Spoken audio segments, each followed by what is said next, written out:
So if you weren't under a rock from 2012 to 2013, you should be able to be familiar with the huge game that Fruit Ninja was.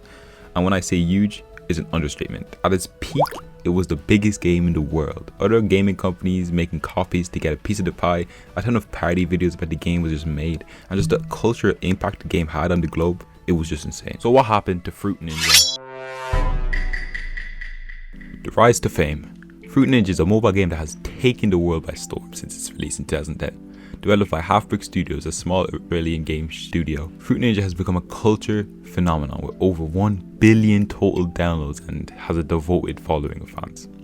The game is simple. Players use their fingers to slice through virtual fruit as it appears on the screen. That's it. But don't let the simplicity fool you. Fruit Ninja is incredibly addicting thanks to its fast-paced gameplay and its colorful graphics. Yeah, look at this. Crazy.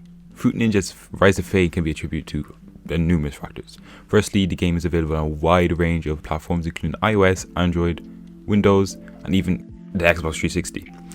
This has also led it to reach a global audience, no matter the device, with players all over the world slicing and dicing their way through the game. In addition to its widespread availability, Fruit Ninja has also been successful due to its constant updates and expansion. The game has been receiving numerous updates over the years, in introducing new gameplay, modes, challenges, power-ups, and these updates kept the game looking nice. But Fruit Ninja's success doesn't just stop at the virtual world. The game has made its way to the real world with merchandise, t-shirts, toys, and all these great things, and it even made its way to a live-action show. Crazy, right? It has also been featured in various TV shows, movies, further cementing its place in popular culture for the time. But Fruit Ninja's rise to fame wasn't always a sure thing. When it was first released, it faced stiff competition from other mobile games. However, it was able to differentiate itself from the competition with its unique gameplay and colorful graphics. This combined with the game's constant updates and expansions helped it to stand out from the crowd of mobile games for this time where mobile games were being pumped out like any other thing that was popular at the time, and its rise to top was rapid and quick. One of the key factors in Fruit Ninja's success has been its versatility. The game is easy to pick up and play, making it appealable for both casual and hardcore gamers. It's also suitable for players of all ages, doesn't matter the age at all, making it a great game for families to play together, friends, anything multiplayer. It got everything covered. In addition to its wide appeal, Fruit Ninja has been successful due to its social features. The game allows players to connect with their friends and compete against one another, adding an extra layer of competition to the game, which makes it a classic banger.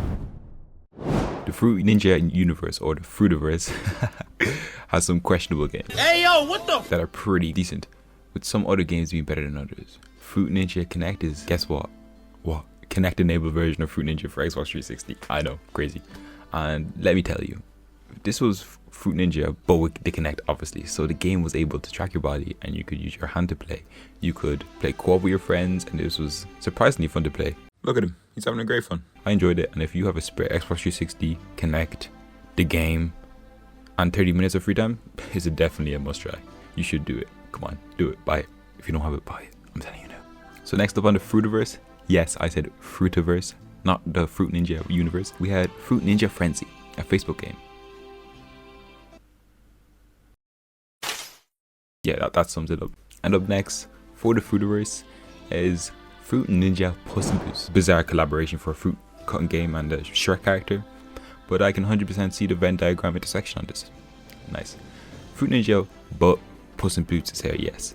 You wanted it, I wanted it, we wanted it. It's like the classic game, same mechanics, but with Puss in Boots. Sound effects, style, commentary just over the game. I really couldn't find too much information on it, and I didn't play the game when it came out because it got removed from the App Store, like other games we've seen. Angry Birds, go watch it after this video. So also on the Google Trends page, we can see for Fruit Ninja, so we can see there's two major spikes, where the highest spike hit in March 2012, where the game initially got all its success, and we can see a couple of years, well, not really a year, but we can see that in December 2012 that we can see another huge strike for the game after a significant drop from the other past months. And you'll be asking, why is this?